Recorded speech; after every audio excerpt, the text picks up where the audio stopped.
Tem certos horrores que acontecem debaixo do mesmo teto onde você dorme, que nem o diabo tem coragem de olhar de frente.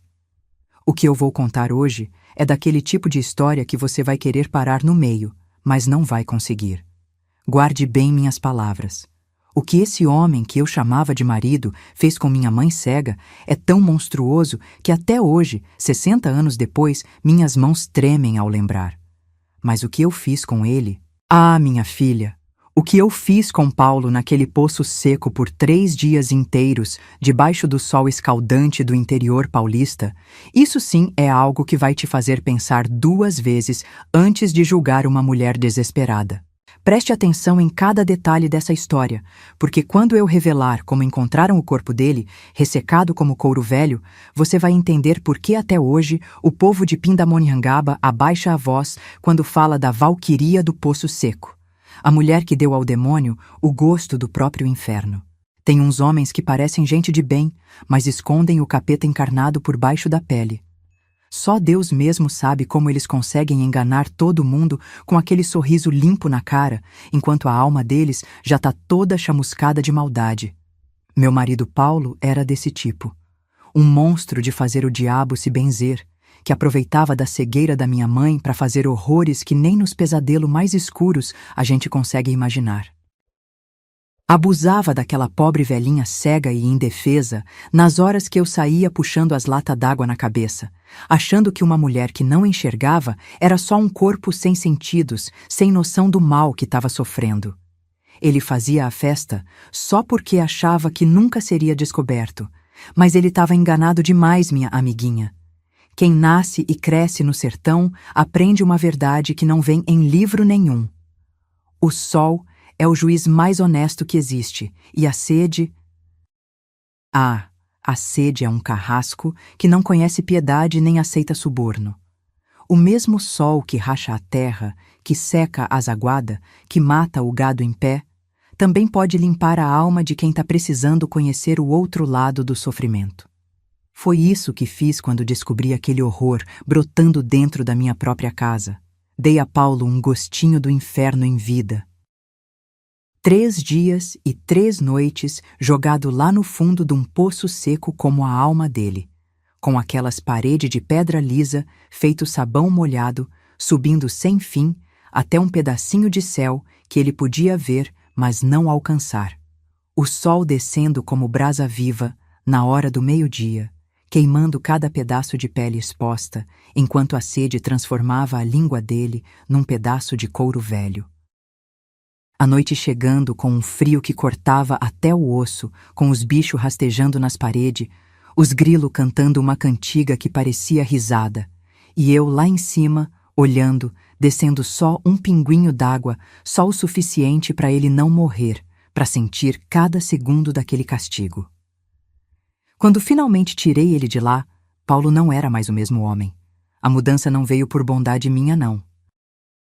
Veio porque a justiça do sertão exige que o malfeitor prove do próprio veneno, que o carrasco sinta na carne a dor da chibata que distribui.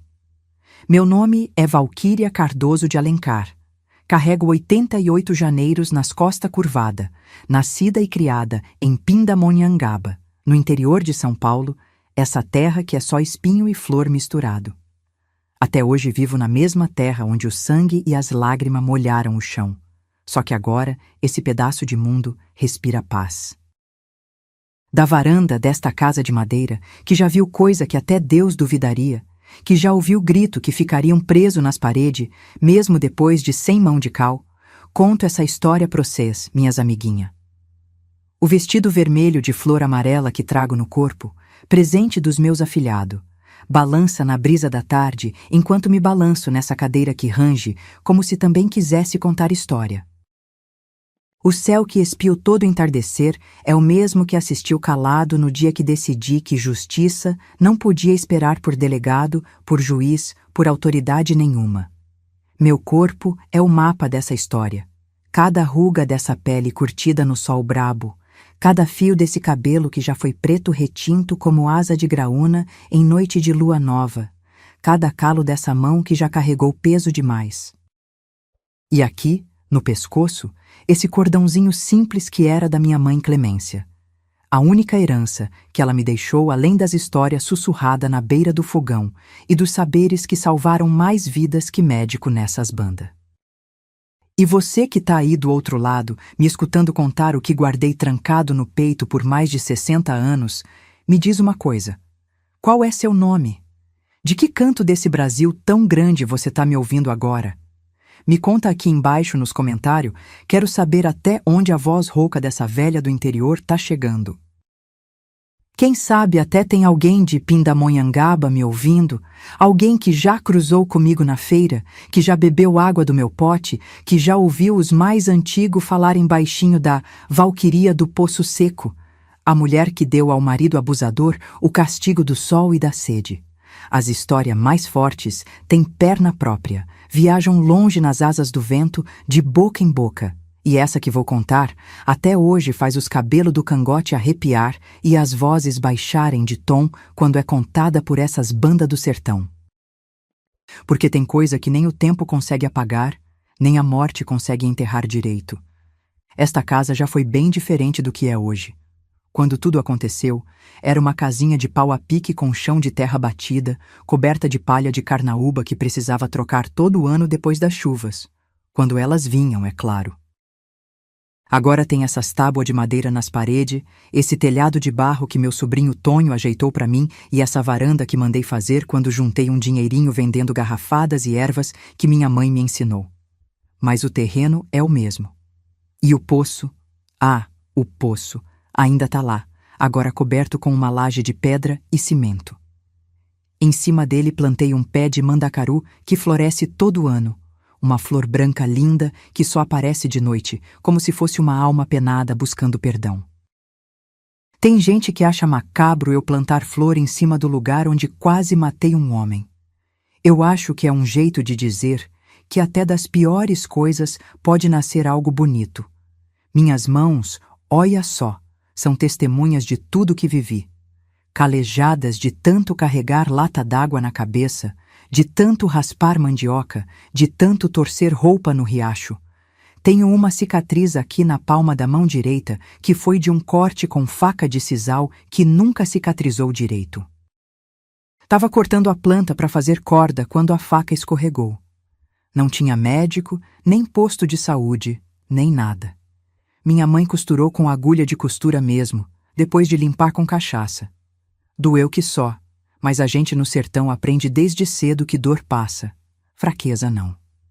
E essa mão com cicatriz foi a mesma que puxou a corda quando tirei meu marido do poço, depois de 3 dias cozinhando no sol e delirando de sede.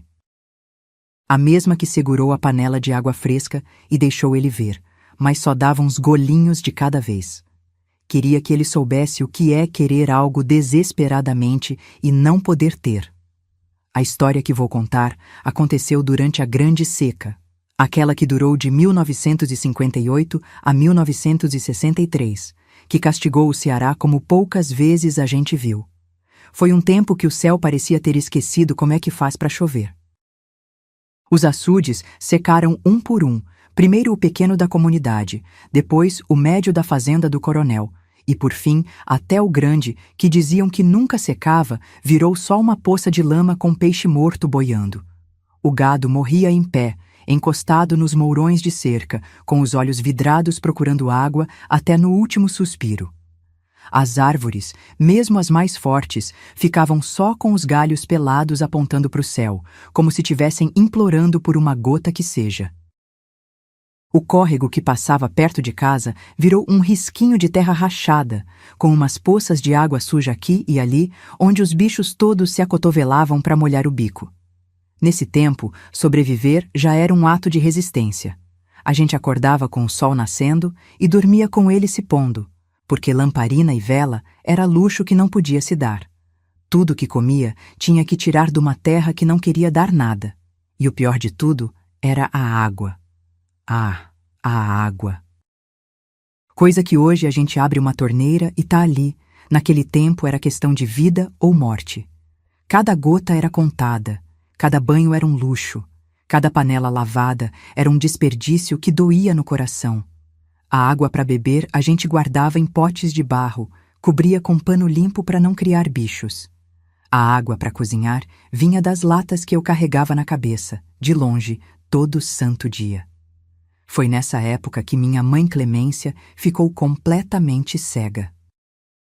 Ela já vinha perdendo a vista há anos, por causa de uma catarata que foi crescendo, crescendo. No começo, ela ainda enxergava vultos, claridade. Depois foi fechando de vez. Se tivesse médico por perto, talvez tivesse salvado a vista dela.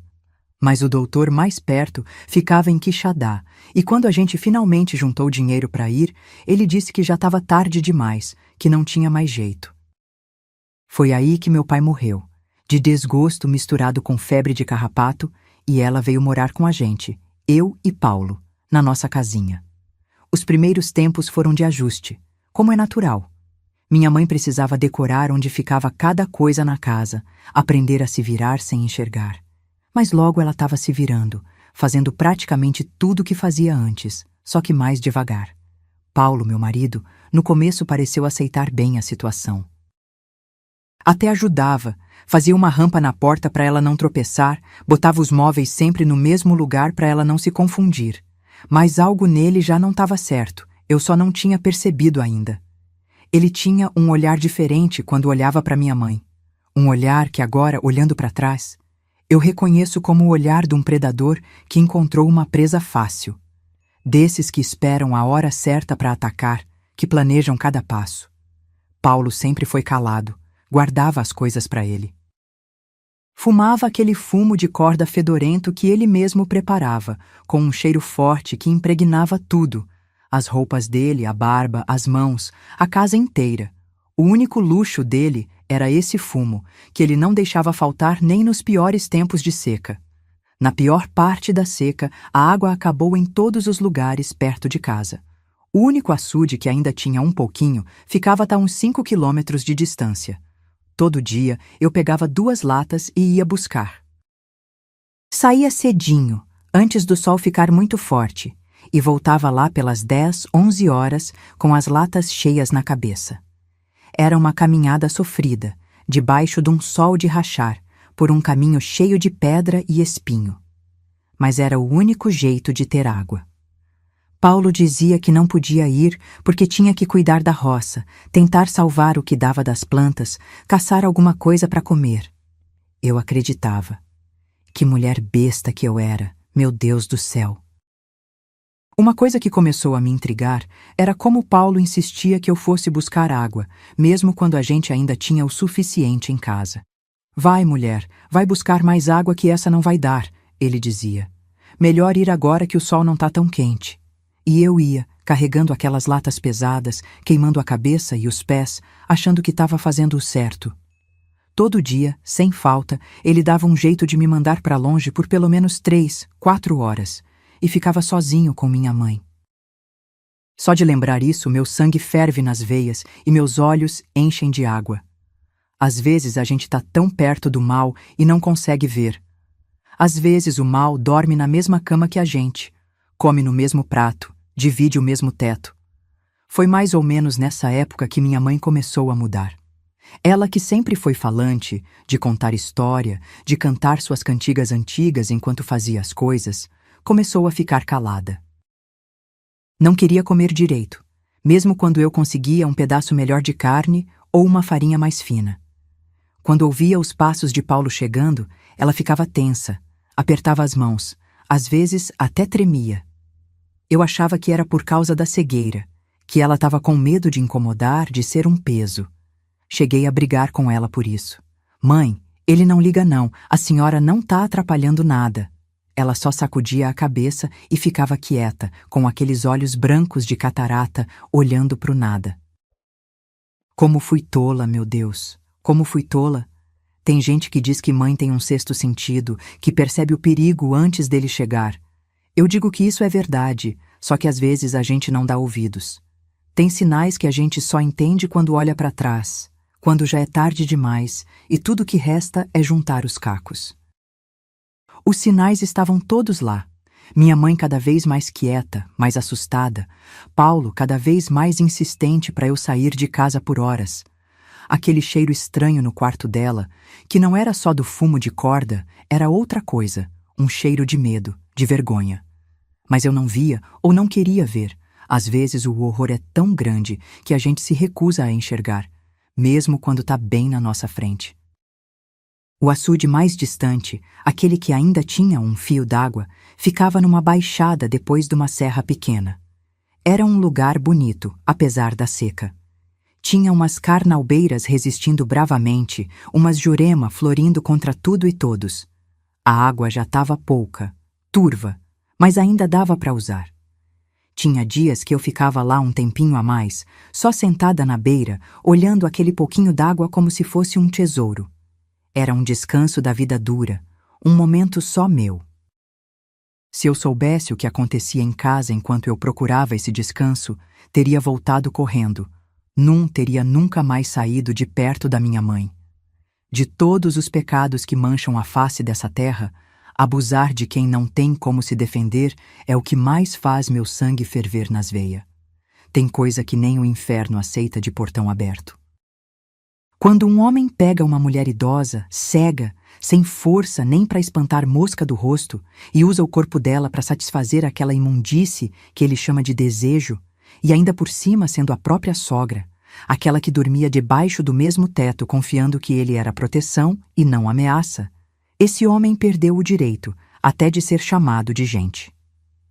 É bicho, mas tô sendo injusta com os bichos ao dizer isso, porque até a onça mais faminta respeita os mais fracos da própria espécie. Até a cobra mais venenosa só morde quando se sente acuada. Paulo era pior que qualquer criatura que Deus botou nesse mundo. Era mau por escolha, era perverso por gosto. Ele esperava eu sair, contava os minutos, media a distância dos meus passos se afastando.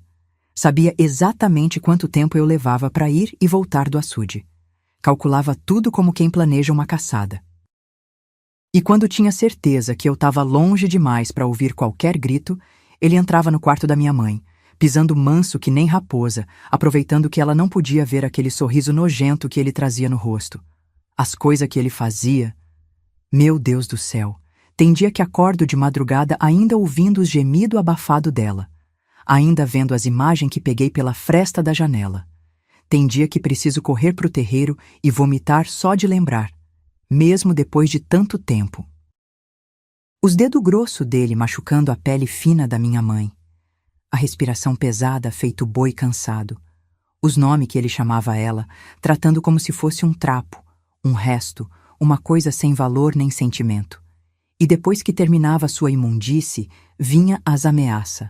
Com a mesma boca que tinha profanado o corpo dela, ele sussurrava que se ela contasse para alguém, principalmente para mim, ele ia sumir no mundo e deixar nós duas morrendo de fome e sede naquela seca desgraçada. Quem vai sustentar vocês sem mim? Quem vai caçar? Quem vai buscar água quando os últimos poços secar? Tu vai matar tua filha junto contigo, velha? Dizia que ninguém ia acreditar numa velha cega caduca, que iam rir dela, que iam dizer que ela estava inventando coisa, que a idade tinha afetado a cabeça. E o pior é que ele tinha razão. Foi exatamente o que o delegado disse quando tentei denunciar. O mundo sempre dá mais valor à palavra de um homem em pé que a de uma mulher de joelho. Minha mãe, aquela mulher que já tinha aguentado tanta dor na vida, que tinha visto os filhos morrendo um por um, que tinha perdido a luz dos olhos, agora carregava mais esse peso. Aguentava calada, os lábios tão apertados que às vezes sangrava de tanto morder para não gritar. E tudo por mim. Por medo de me prejudicar, de ser largada e me levar junto pro fundo do poço junto com ela.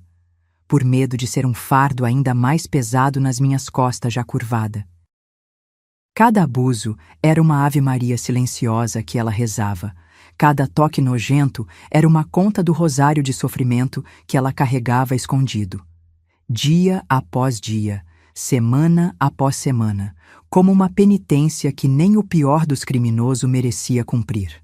Ela, que tinha dedicado a vida inteira a curar, a trazer vida ao mundo como parteira, a fazer o bem com as ervas que conhecia, agora era tratada como menos que um animal de abate. Isso é o tipo de coisa que nem Deus perdoa fácil.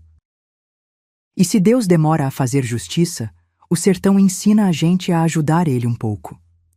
Aqui nessa varanda, nessa mesma cadeira de balanço onde estou sentada agora, eu costumo ver o sol nascer e se pôr. É uma das bênçãos da velhice, ter tempo para reparar nessas coisas. O sol do sertão é diferente de qualquer outro sol. Quando nasce, vem manso, uma bola alaranjada subindo devagar, como se tivesse com preguiça. Mas quando chega a pino, no meio do dia, vira um castigo impiedoso. Queima a pele, seca a garganta, faz a vista escurecer. Foi esse mesmo sol que usei para castigar Paulo, para dar a ele uma provinha do inferno que ele merecia. Porque no sertão, a gente aprende desde cedo que o sol pode matar, mas também pode ser justiça. Justiça para quem não tem lei, nem delegado, nem padre, nem ninguém que defenda. No dia em que descobri tudo, o céu estava tão azul que doía nos olhos. Nenhuma nuvenzinha, nenhum sinal de chuva. Tinha saído como sempre para buscar água, com as 2 latas na cabeça. Mas no meio do caminho, vi um bem-te-vi voando para trás, voltando para o rumo da minha casa.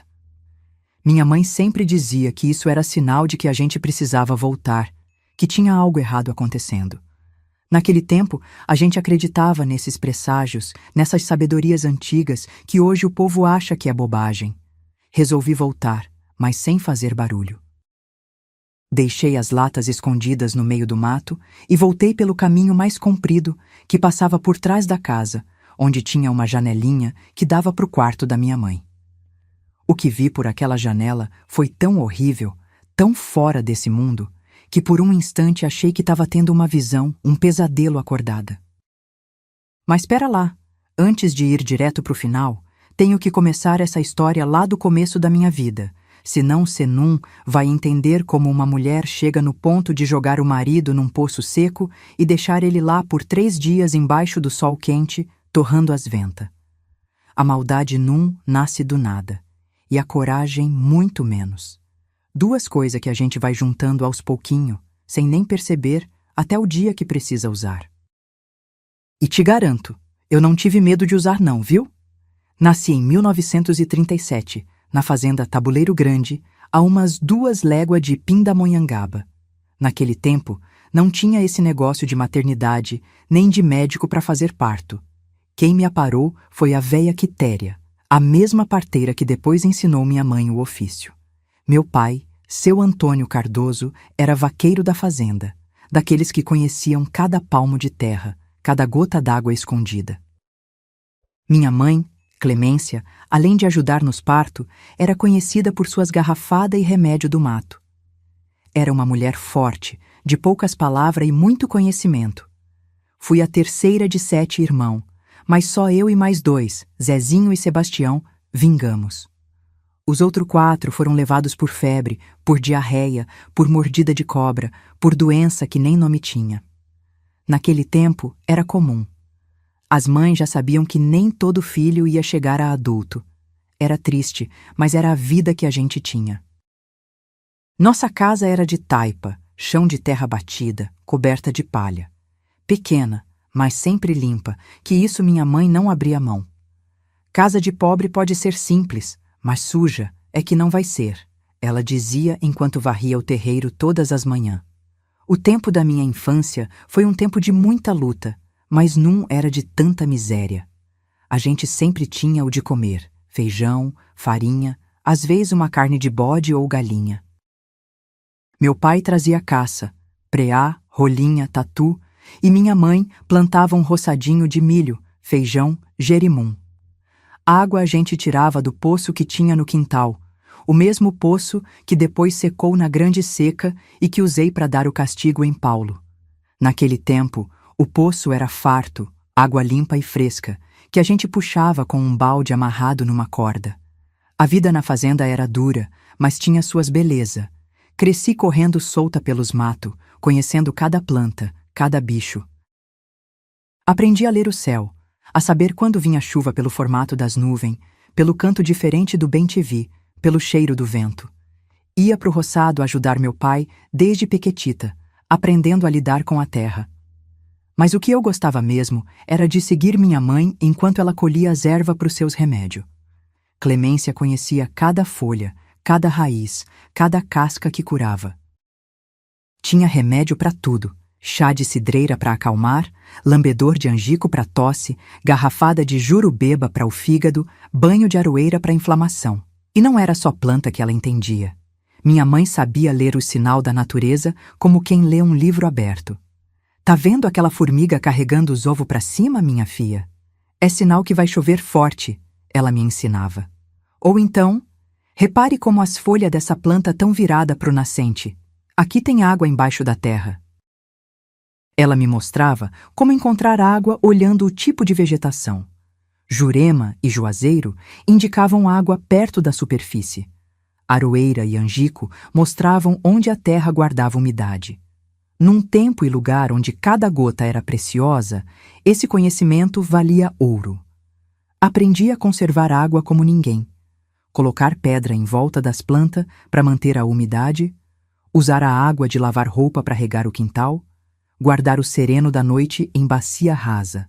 Pequenas coisas que juntas significavam sobreviver.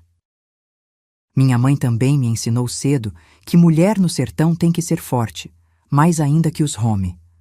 Mulher fraca não vive nesse lugar, minha filha. Precisa ter espinha dura e coração macio, na medida certa. Ela me ensinou a me defender com a língua afiada quando precisasse e com um pedaço de pau quando a língua não bastasse. Tem homem que só entende na base da madeira, dizia baixinho quando meu pai não estava por perto. Não que meu pai fosse violento, não. Antônio Cardoso era homem quieto, trabalhador. Mas tinha outros por aí, e minha mãe queria me preparar. Escola mesmo, só fui uns 3 anos, e olhe lá. Era uma salinha improvisada na sede da fazenda, com uma professora que vinha da cidade.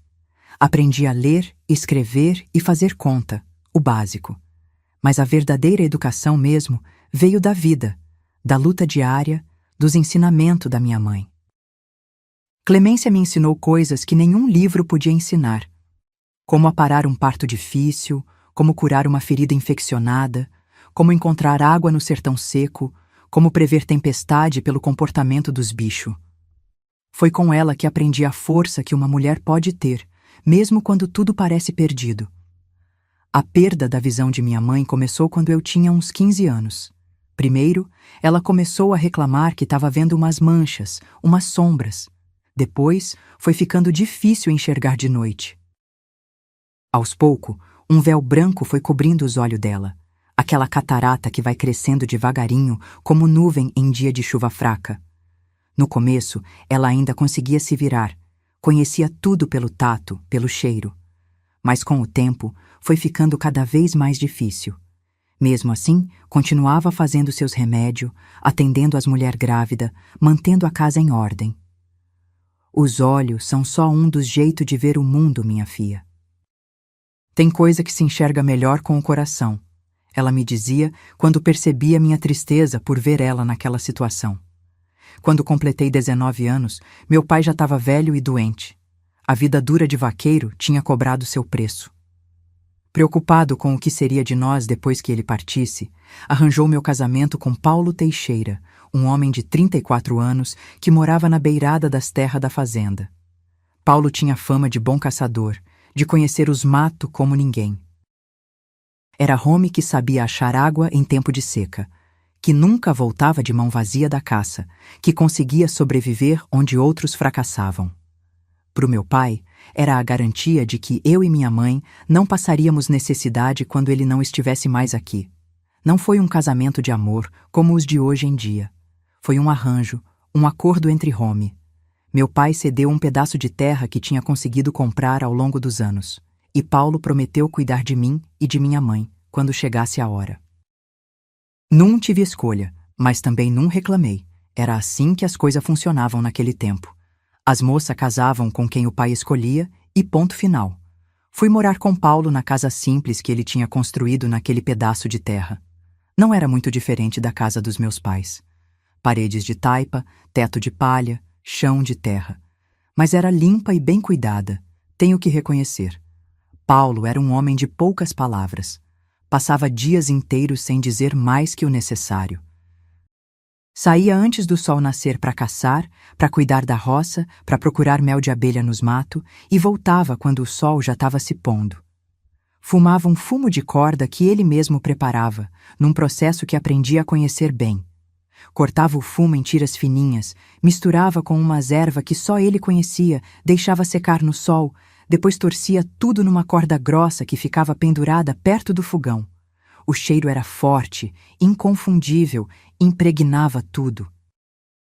Quando ele acendia o cachimbo ou enrolava um cigarro daquele fumo, o cheiro se espalhava pela casa inteira, pela roupa, pelo cabelo. Era o cheiro de Paulo, que depois se tornou o cheiro do medo, da vergonha, do horror. Ele tinha uma marca grande no antebraço esquerdo, uma queimadura antiga que deixou a pele enrugada e mais clara. Nunca contou direito como conseguiu aquilo, só dizia que foi coisa de menino, que aconteceu quando era pequeno.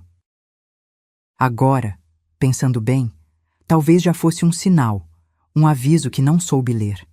Dizem que quem maltrata fogo quando criança tem tendência a ser cruel quando cresce. Não sei se é verdade, mas no caso de Paulo, parece que foi. Os primeiros anos de casamento foram de relativa paz. Não era um casamento feliz como nos folhetim, mas também não era um inferno.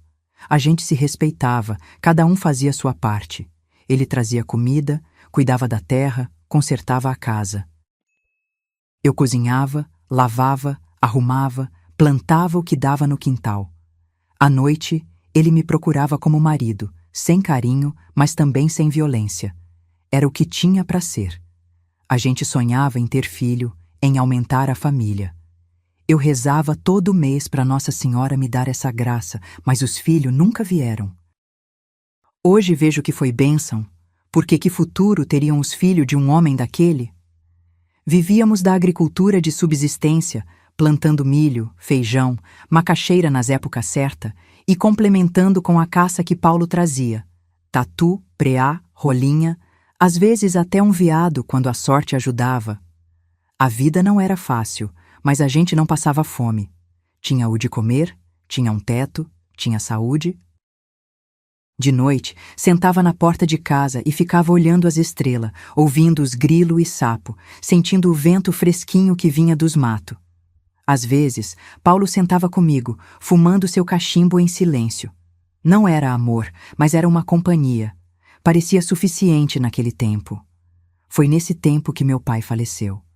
Uma febre forte que não cedia, que foi consumindo ele aos poucos até não sobrar mais que pele e osso. Os remédios da minha mãe, que sempre curavam tudo, dessa vez não deram jeito. Enterramos ele no pequeno cemitério da fazenda, debaixo de um pé de juazeiro que dava uma sombra boa. Com a morte dele, minha mãe, já quase completamente cega, não tinha mais como se virar sozinha. Foi assim que ela veio morar com a gente, trazendo só a roupa do corpo, umas panela velha e o conhecimento de uma vida inteira. No começo, Paulo pareceu aceitar bem a chegada da sogra. Até ajudou a arrumar um cantinho para ela na casa, fez uma cama com madeira que ele mesmo cortou, providenciou um giral perto do fogão para ela poder cozinhar mesmo sem enxergar direito. Dona Clemência pode ficar à vontade, casa de pobre é pequena, mas cabe todo mundo, ele disse, numa das raras ocasiões em que falou mais que 2 frases seguidas. Minha mãe, já completamente cega nessa época, agradeceu com a dignidade que sempre teve. Obrigada, meu filho. Vou fazer o possível para não dar trabalho e ajudar no que puder. E, de fato, mesmo cega, minha mãe ajudava muito. Descascava macaxeira, debulhava feijão, fiava algodão, tudo pelo tato. Conhecia cada canto da casa, cada caminho do quintal. Continuava fazendo seus remédios, agora me orientando a colher as plantas certas, a preparar do jeito certo. O povo da região continuava procurando ela para pedir conselho, para buscar garrafada, para aliviações de todo tipo. A fama dela como curandeira e parteira só crescia, mesmo com a falta da visão. Era como se a cegueira tivesse aguçado outros sentidos, outras percepções. Minha gente, Antes de continuar essa história que vai ficar mais pesada, quero fazer um pedido de coração. Se essa história estiver tocando você de alguma forma, considere dar uma ajudinha financeira para o canal Vovós do Brasil continuar trazendo essas histórias de vida que precisam ser contadas. É só clicar no botãozinho Valeu Demais que aparece embaixo do vídeo. Parece uma moedinha com um coração. Você escolhe o valor, pode ser pouquinho mesmo, o que seu coração mandar. Esse dinheirinho ajuda a equipe a visitar mais vovós pelo Brasil, comprar equipamento melhor e continuar dando voz para quem viveu histórias que muita gente prefere esconder debaixo do tapete. Se não puder ajudar hoje, só de assistir até o final já é uma grande ajuda também. Agora vamos voltar para a história, porque o que vem por aí... Foi mais ou menos 1 ano depois da chegada da minha mãe que comecei a notar mudanças no comportamento de Paulo. Pequenas coisas no começo, quase imperceptíveis. Ele começou a observar minha mãe de um jeito estranho, com um olhar que não consegui definir na época, mas que hoje reconheço como desejo doentio. Passou a fazer perguntas sobre a rotina dela, sobre quando ela tomava banho, quando dormia. Dizia que era preocupação, que queria ajudar, mas havia algo no tom de voz dele que não batia certo. Então veio a seca, aquela grande seca que castigou a região entre 1958 e 1963. O poço do nosso quintal, que sempre tinha sido farto, começou a baixar, até virar apenas um buraco de lama. Foi quando começamos a buscar água em outros lugares, primeiro no riacho próximo, depois no açude da comunidade, e por fim naquele açude distante, a 5 quilômetros de casa, o último que ainda tinha um fio d'água na região. E foi aí que Paulo começou com aquela estranha insistência para que eu fosse buscar água sozinha, todos os dias, mesmo quando ainda tínhamos o suficiente em casa. Mulher, a água está acabando. Vai buscar mais, ele dizia quase todo dia. Mas Paulo, a gente ainda tem das latas de ontem, eu respondia. Não importa, é melhor garantir. Vai logo antes que o sol esquente mais, ele insistia, num tom que não aceitava discussão. E eu ia, carregando aquelas latas pesadas na cabeça, fazendo aquele caminho sofrido debaixo do sol, enquanto ele ficava sozinho com minha mãe. Na época, achei que era só o jeito dele de garantir que não faltaria água, que era preocupação genuína com a seca. Que tola eu fui, meu Deus, que tola. O comportamento da minha mãe também começou a mudar. Ela, que sempre foi uma mulher forte, de opinião firme, começou a ficar quieta, retraída. Quando Paulo entrava em casa, ela ficava tensa, os ombros endureciam, a respiração mudava. Às vezes, eu a encontrava chorando sozinha, mas quando perguntava o que havia acontecido, ela desconversava. É a velhice, minha filha, dá dessas coisas de chorar sem motivo.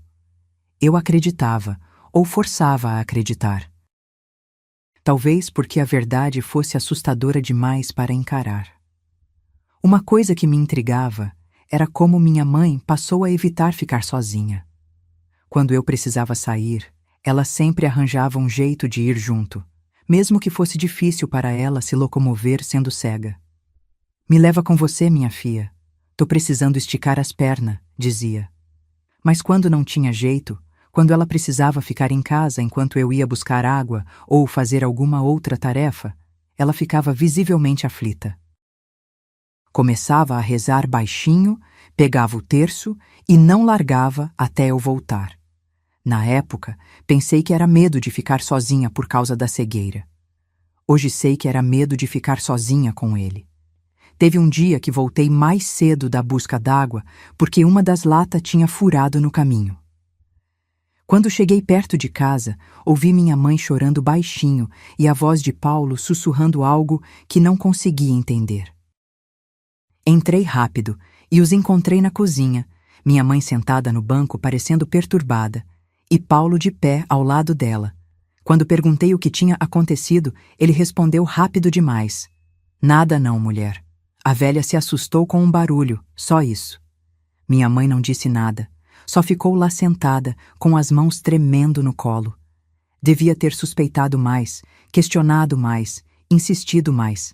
Mas a gente sempre acha que certas maldades não podem acontecer dentro da própria casa.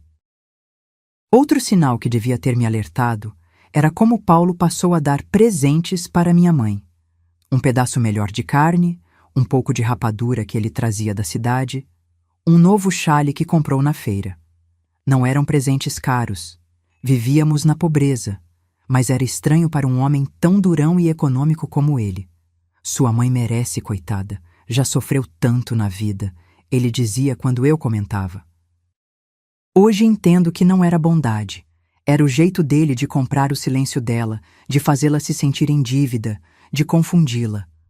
A saúde da minha mãe também começou a se deteriorar nessa época. Ela, que sempre tinha sido forte apesar da cegueira, começou a ter problemas para dormir, a perder peso, a ter dores pelo corpo sem explicação. Os remédios que ela mesma me ensinava a fazer já não surtiam efeito. Era como se alguma coisa estivesse consumindo ela por dentro, algo além da doença física, algo que corroía a alma. E eu, cega de outra maneira, não conseguia ver a verdadeira causa do sofrimento dela. As noites eram o pior momento. Às vezes, acordava com um som abafado de choro vindo do quarto da minha mãe. Quando ia verificar, encontrava ela acordada, rezando o terço com força, as contas apertadas entre os dedos, como se fossem sua única salvação. "Tá tudo bem, mãe?" eu perguntava.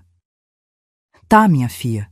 Foi só um pesadelo", ela respondia, mas o tremor na voz dizia outra coisa. Paulo, nessas ocasiões, fingia dormir profundamente ao meu lado, mas algo me dizia que ele estava acordado, ouvindo tudo, talvez até satisfeito com o medo que causava. Uma manhã, enquanto ajudava minha mãe a tomar banho, tarefa que ela já não conseguia fazer sozinha por causa da fraqueza que ela cometia, notei marcas roxas em seus braços, como se alguém a tivesse segurado com força. Também vi uma marca estranha, como uma mordida, perto do ombro. Quando perguntei como aquilo tinha acontecido, ela deu uma explicação que não fazia sentido. Que tinha esbarrado num móvel, que tinha caído. Mas como uma queda causaria marcas de dedos claramente visíveis? Como um esbarrão deixaria a marca perfeita de dentes humanos na pele? Foi esse o momento em que as primeiras suspeitas reais começaram a se formar na minha cabeça. Uma ideia tão horrível, tão impensável, que eu tentei afastar com todas as forças. Não podia ser verdade. Paulo podia ser um homem rude, de poucas palavras, mas abusar de uma mulher idosa e cega? Da própria sogra? Era monstruoso demais até para considerar. E assim, mais uma vez, empurrei a verdade para longe, me agarrando à ilusão de que tudo estava bem, ou pelo menos não tão terrivelmente mal quanto a realidade provaria ser. Mas a verdade tem um jeito de se fazer conhecer, mesmo quando tentamos com todas as forças ignorá-la.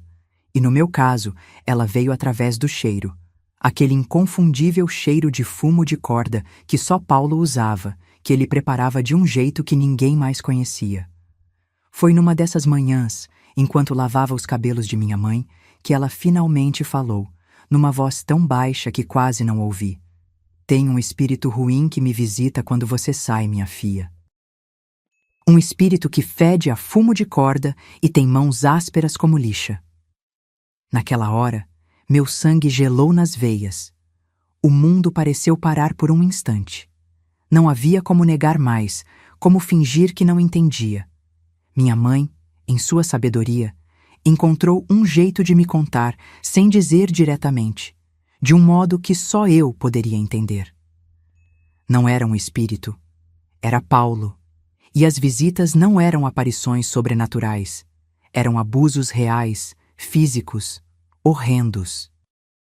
Foi como se um raio tivesse caído sobre minha cabeça, clareando de repente tudo que estivera nas sombras, as marcas no corpo, o medo constante, a insistência dele para que eu saísse, o choro noturno.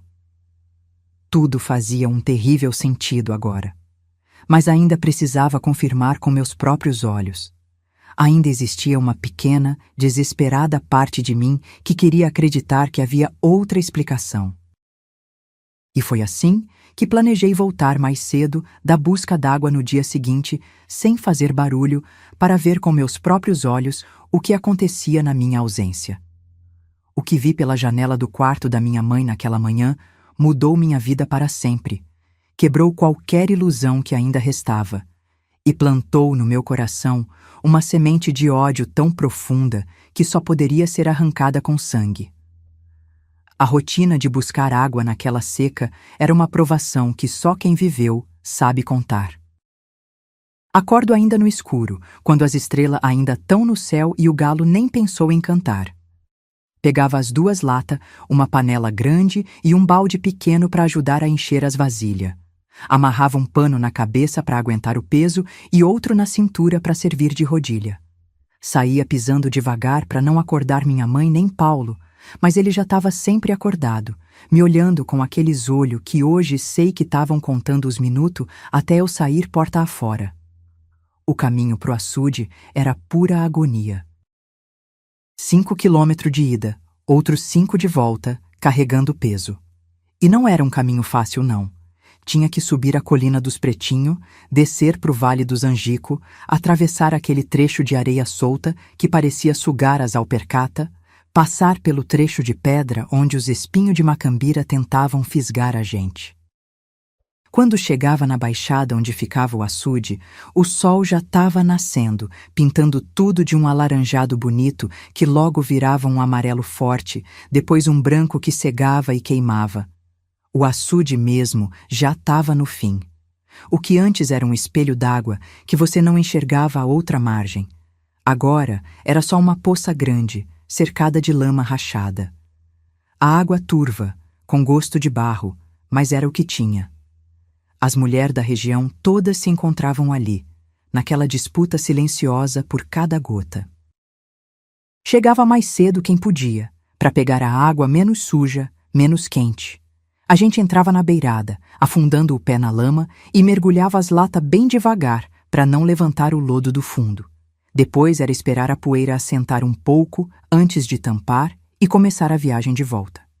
Carregar água na cabeça é uma arte que as mulheres do sertão dominam desde menina. Primeiro coloca a rodilha, um pano enrolado em forma de rosca. Depois, com a ajuda de alguém, ergue a lata cheia e equilibra. O corpo todo trabalha junto, a coluna se endireita, o pescoço fica firme, os braços ajudam a manter o equilíbrio. Os primeiros passos são os mais difíceis, até encontrar o jeito certo de andar sem derramar. Depois o corpo se acostuma, encontra o ritmo. Mesmo assim, depois de uns minutos, o pescoço começa a doer. A dor desce pelos ombros, pelas costas, até as pernas começarem a tremer do esforço. Mas o pior mesmo era o sol. Aquele sol do interior que parece que está a um palmo da cabeça da gente. Não tinha chapéu que protegesse, nem pano que desse sombra suficiente. A pele queimava, descascava, endurecia. Os lábios rachavam, a língua ficava grossa de tanta sede. Porque esse era o maior castigo: carregar água e não poder beber quase nada. A gente levava uma cabacinha amarrada na cintura, com um golinho guardado. Mas era só para extrema necessidade, quando a vista começava a escurecer e as pernas bambeavam. Aquela água que carregávamos era preciosa demais para ser bebida no caminho. Na volta, o peso parecia dobrar. A lata, que já era pesada na ida, ficava insuportável. Cada passo era uma vitória pequena. O suor escorria, ensopava a roupa, ardia nos olhos. A cabeça latejava, o mundo girava quando o sol batia de frente. Às vezes, encontrava com outras mulheres fazendo o mesmo caminho, todas com aquele olhar que misturava força e cansaço. A gente trocava poucas palavras, economizava até o fôlego. Tá baixando, alguém comentava sobre o nível do açude. Que Deus mande chuva, outra respondia. E seguíamos, um pé depois do outro, quilômetro após quilômetro. Chegava em casa já perto do meio-dia, quando o sol estava a pino, as mãos calejadas, as costas doendo, a cabeça latejando. Mas não tinha tempo para descansar, não. Era guardar a água nos potes de barro, cobrir com pano limpo, separar o que era para beber do que era para cozinhar, do que era para dar banho na minha mãe, do que era para lavar um pano ou outro. Cada gota tinha um destino planejado.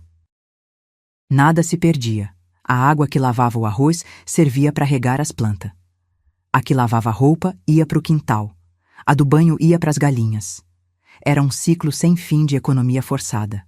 Essa era a rotina que Paulo fazia questão que eu seguisse todo santo dia. Sol nascendo, sol se pondo, não importava se ainda tinha água suficiente em casa.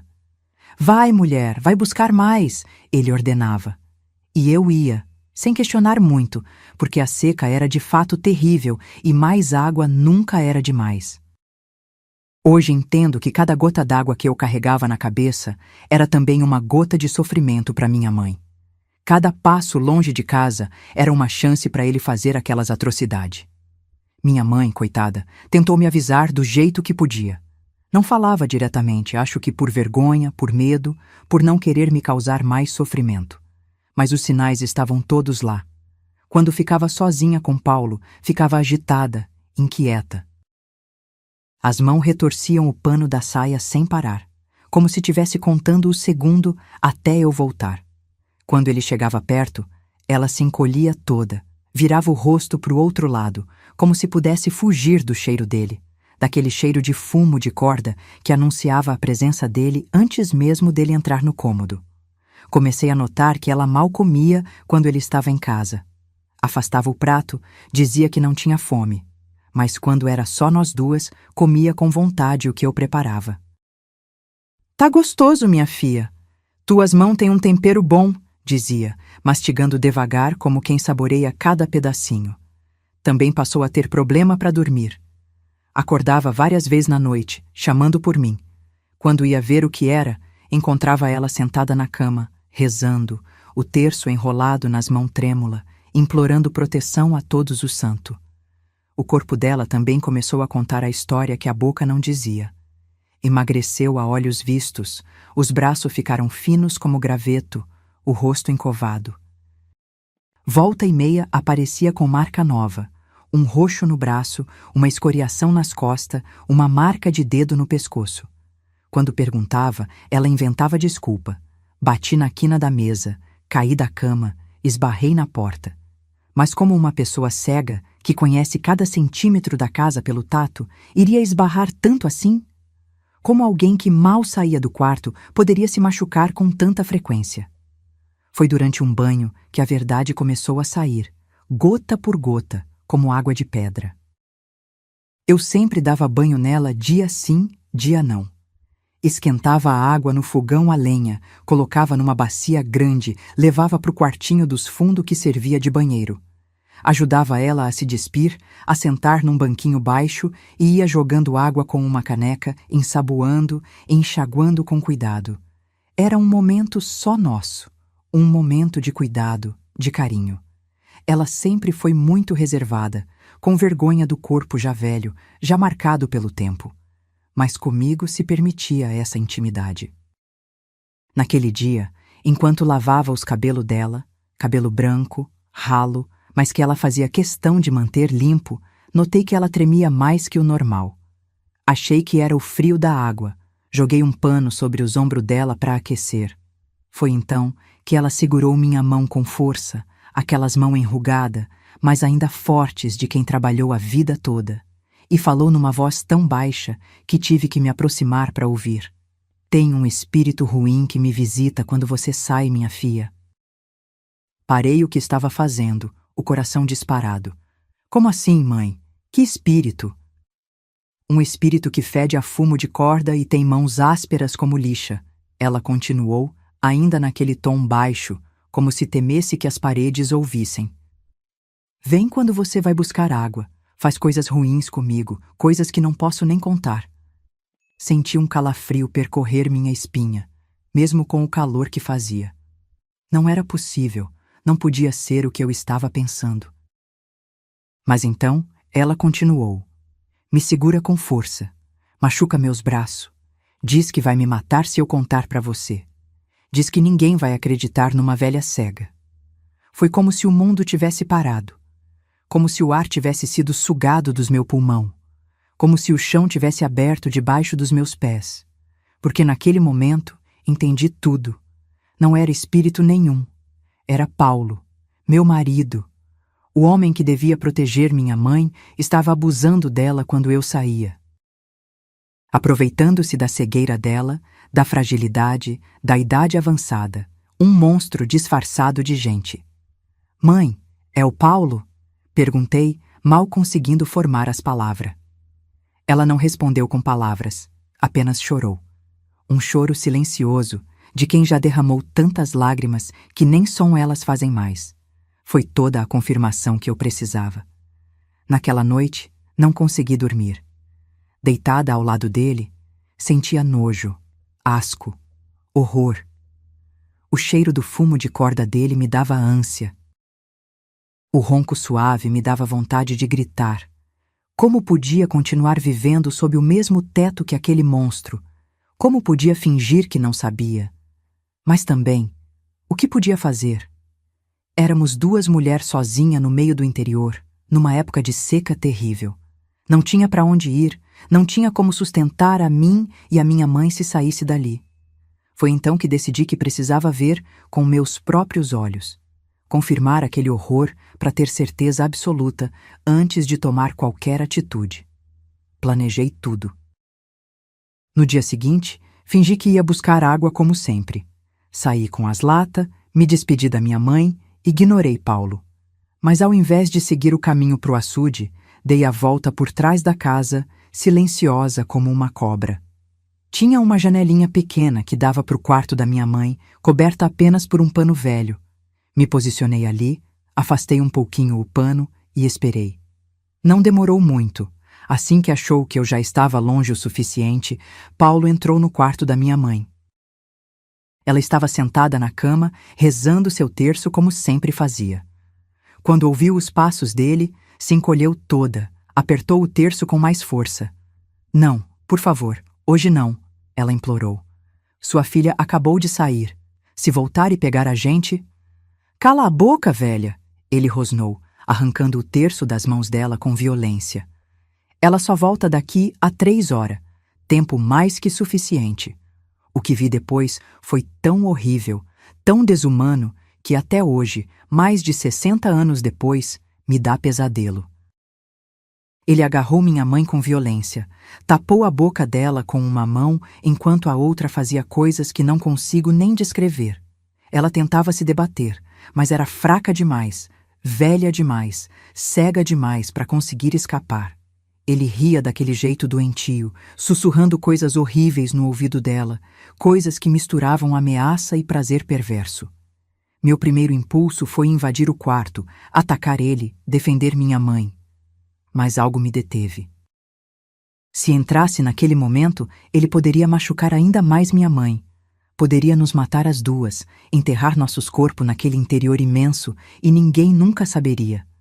Precisava ser esperta, precisava planejar, precisava garantir que ele pagaria pelo que estava fazendo, mas de um jeito que não colocasse minha mãe em mais perigo. Então fiquei ali, paralisada, mordendo os lábios com tanta força que senti o gosto de sangue na boca. As lágrimas corriam pelo meu rosto, mas eu não fazia barulho. O estômago revirava, a bile subia pela garganta, tive que engolir o vômito várias vezes. Minhas pernas tremiam tanto que achei que ia cair, mas me forcei a ficar firme. Precisava ver tudo. Precisava saber exatamente o que ele fazia. Porque um dia, sim, um dia, ele pagaria por cada segundo daquele horror. Quando finalmente acabou, quando ele saiu do quarto ajeitando as roupas e acendendo seu maldito cachimbo de fumo de corda, eu me afastei em silêncio. Corri até o matagal mais próximo e vomitei tudo que tinha no estômago, arqueando de nojo e horror. Depois, lavei o rosto com um pouco da água que tinha trazido numa cabaça pequena, respirei fundo várias vezes e segui caminho pro açude. Precisava manter as aparências. Precisava que ele não suspeitasse de nada até eu decidir o que fazer. Naquela tarde, quando voltei com as latas d'água, agi como se nada tivesse acontecido. Servi comida para ele, Respondi suas perguntas bobas sobre o dia, ouvir suas reclamações sobre a seca. Por dentro, estava morrendo. Cada vez que olhava para ele, via a cena daquela manhã se repetindo como um pesadelo. Cada vez que ele chegava perto da minha mãe, eu tinha que me controlar para não pegar a faca de cozinha e enterrar no peito dele. Assim que pude, fui conversar com minha mãe a sós. Ela estava deitada, parecendo ainda mais frágil que o normal. Quando me aproximei, ela virou o rosto para o lado, como se tivesse vergonha de me olhar mesmo sendo cega. Sentei na beirada da cama e peguei as mãos dela entre as minhas. Mãe, eu vi o que ele faz com a senhora, falei baixinho. Vi tudo hoje de manhã. Não voltei pro açude. Fiquei escondida olhando pela janela. Ela começou a chorar, um choro silencioso que sacudia os ombros magro. Perdão, minha filha. Perdão por trazer essa desgraça para sua casa. A senhora não tem culpa de nada, respondi, segurando as lágrimas. A culpa é dele, só dele. E ele vai pagar por isso, eu juro. Nos dias seguintes, tentei pensar no que fazer. Não podíamos continuar vivendo assim. Não podia deixar que aquilo acontecesse nem mais uma vez. Pensei em fugir, em pegar minha mãe e sair dali no meio da noite. Mas para onde? Como sobreviveríamos, duas mulheres sozinhas, uma delas cega e idosa, em plena seca? Como carregaria água suficiente, comida suficiente? Não tínhamos parente próximo, nem amigo que pudessem nos acolher. Estávamos presas ali, como passarinho em gaiola. Então pensei em denunciar. Tinha o delegado em Pindamonhangaba, a umas 2 léguas de distância. Talvez ele pudesse fazer algo. Numa manhã, depois que Paulo saiu para caçar, arrumei minha mãe e nós duas pegamos a estrada para a cidade. Foi uma caminhada difícil, ela se apoiando em mim, tropeçando nas pedras do caminho, mas a determinação nos manteve firme.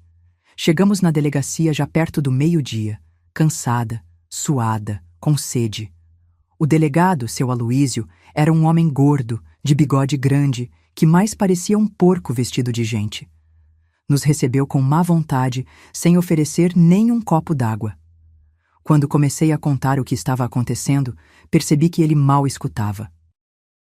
Os olhos pequenos iam do relógio na parede para a janela, como se estivesse esperando a hora do almoço. Quando cheguei na parte do abuso, ele levantou a mão, me interrompendo. Pera lá, dona Valquiria! A senhora tá me dizendo que seu marido, o Paulo, tá fazendo essas coisas com sua mãe? O Paulo que eu conheço? Que caça comigo todo mês? Só então percebi. Eles eram compadre. Caçavam junto, bebiam junto.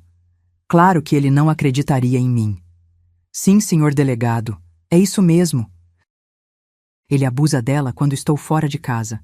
Aproveita que ela é cega e não pode se defender. Ele soltou uma risada de deboche. Dona Valquíria, com todo respeito, mas isso é conversa. O Paulo é homem direito, trabalhador. Por que ia querer mexer com uma velha cega tendo a senhora em casa? Isso é coisa da cabeça de mulher nervosa. Ou então, e aqui ele olhou com desconfiança para minha mãe, é invenção dessa velha caduca aí. Às vezes eles ficam assim com a idade, inventando coisa. Tentei insistir.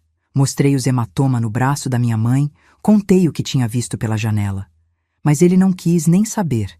Disse que era um problema de família, que eu devia resolver em casa, que não era caso para a polícia. Nos despediu com um aceno displicente, como quem espanta a mosca. Saímos de lá pior do que entramos, humilhada, desacreditada, sem esperança. A volta para casa foi ainda mais difícil. O sol castigava, a sede apertava e o desespero pesava como chumbo. Minha mãe, sentindo minha tristeza, tentou me consolar. Não fique assim, minha filha. Deus está vendo tudo. Um dia ele faz justiça. Mas eu não podia esperar pela justiça divina. Precisava de justiça aqui, agora, nessa terra. E se a lei dos homens não ajudava, teria que fazer justiça com minhas próprias mãos. Chegamos em casa antes de Paulo voltar da caça. Arrumei minha mãe na cama, dei água, um pouco de comida. Ela logo adormeceu, exausta da viagem. Fiquei sentada na porta da frente, pensando, planejando. Foi quando meu olhar caiu sobre o poço seco no quintal. Aquele poço que antes nos dava água fresca e agora era só um buraco fundo, com as paredes de pedra lisa, impossível de escalar sem ajuda. Um buraco que, por acaso, era fundo o suficiente para um homem não conseguir sair sozinho. Largo o suficiente para não permitir que alguém se escorresse nas paredes para subir. Profundo o suficiente para o sol só atingir o fundo nas horas mais quentes do dia, transformando-o num forno natural. A ideia começou a se formar na minha cabeça. Uma ideia terrível, sim, mas proporcional ao horror que ele tinha infligido à minha mãe. Uma ideia de justiça sertaneja, daquelas que não precisam de delegado nem de juiz. Só precisam de sol, de sede e de uma pessoa determinada a fazer o que é preciso. Passei o resto do dia estudando o poço. Media uns 3 metros de profundidade, com parede circular de pedra lisa. Tinha uma corda velha e uma escada improvisada que Paulo usava quando precisava descer lá para limpar. Mas tanto a corda quanto a escada podiam ser facilmente removidas, deixando quem estivesse lá embaixo sem meios de subir. O fundo era de terra batida, seco como pó. Quando o sol ficava a pino, por volta do meio-dia, os raios atingiam diretamente o fundo, criando um calor insuportável. Era perfeito. Preparei tudo com cuidado. Escondi uma corda reserva debaixo do giral da cozinha, para poder resgatar ele quando fosse a hora. Preparei um cantil pequeno com água e um naco de rapadura, o mínimo para manter alguém vivo, mas sofrendo. Planejei cada detalhe, cada minuto, e esperei a oportunidade certa. 2 dias depois, descobri que a oportunidade tinha chegado da pior maneira possível. Tinha ido rapidinho na casa de uma vizinha pegar um pouco de farinha emprestada. Demorei menos de meia hora. Quando voltei, ouvi um choro abafado vindo do quarto da minha mãe. Corri até lá e a encontrei encolhida debaixo da cama, tentando se esconder. Estava nua da cintura para cima, o corpo magro coberto de marca nova, hematoma nos braços, unha fincada nas costas e o pior, uma mordida profunda no ombro que ainda sangrava. Mãe, pelo amor de Deus, o que aconteceu? Perguntei, já sabendo a resposta, já sentindo o ódio subir pela garganta como fel. Ele voltou mais cedo da roça. Ela soluçou. Pensou que você ia demorar mais. Quando ouviu você chegando, saiu correndo e me empurrou debaixo da cama para que você não visse o estado que me deixou. Algo se quebrou dentro de mim naquele momento. Não foi o coração. Foi qualquer resquício de dúvida, de hesitação. Ajudei minha mãe a sair debaixo da cama, limpei a ferida no ombro com cuidado, vesti uma roupa limpa nela. E enquanto fazia isso, sabia que o momento tinha chegado. Não podia esperar mais nenhum dia, nenhuma hora. Paulo tinha que pagar. Tinha que sentir na pele um pouquinho do sofrimento que tinha causado. Mãe, a senhora confia em mim? Perguntei segurando as mãos dela entre as minhas. Com minha vida, minha filha. Então faça exatamente o que eu disser. Amanhã as coisas vão mudar por aqui. Mas a senhora precisa ser forte mais um pouquinho. Só mais um dia. Ela apertou minhas mãos, aqueles olhos brancos de catarata parecendo enxergar direto na minha alma. Faça o que tem que fazer, minha filha. Deus está do seu lado. Agora, antes de eu contar o que fiz depois de ver minha mãe mordida e machucada por aquele desgraçado, quero ver quem tem coragem de deixar um like nesse vídeo. Porque o que vem por aí é tão pesado que aposto que você aí do outro lado nem vai aguentar apertar esse botãozinho depois de ouvir. Só quem tem estômago forte mesmo vai conseguir curtir essa história depois do que vou revelar agora. Tô de olho para ver quem é valente o suficiente. Na manhã seguinte, acordei antes do sol nascer. Silenciosa como uma onça, preparei uma garrafa de cachaça misturada com umas ervas que minha mãe me ensinou a usar. Erva que dá sono, que deixa a pessoa tonta, fraca. Coloquei na mesa junto com o café como se fosse um agrado. Quando Paulo acordou, estranhei a gentileza, mas logo se animou. Mulher, tá me agradando hoje? Que você aprontou? Nada não, homem, respondi com um sorriso falso. Só achei que você merecia um agrado. Tá trabalhando tanto nessa seca. Ele sorriu, aquele sorriso que agora me dava nojo, e bebeu um gole grande direto da garrafa, depois outro, e mais outro. A cachaça era forte, a erva mais ainda. Logo ele estava cambaleando, a fala enrolada, os olhos pesados. Foi quando mencionei o poço. Paulo, acho que tá na hora de ver se o poço não tá juntando água de novo. Com essa chuvinha que caiu ontem de noite, vai que a gente tem sorte. Ele me olhou confuso. Que chuva, mulher? Não choveu nada. Choveu sim. A senhora não ouviu, mãe? Aquela chuvinha fina de madrugada? Minha mãe, que sabia do plano, confirmou com a cabeça. Ouvi sim, um chuvisco fraco, mas ouvi. Paulo, já tonto da bebida misturada com as ervas, cedeu. Vou lá ver, então, mas duvido que tenha uma gota sequer. Era tudo o que eu precisava. O plano estava em movimento e não havia mais volta. A verdadeira justiça do sertão estava prestes a ser servida, quente como o sol do meio-dia e implacável como a sede de 3 dias.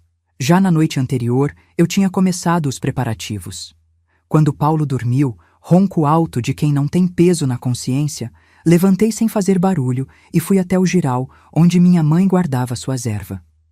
Mesmo cega, ela sabia exatamente onde estava cada pote, cada saquinho, cada raiz.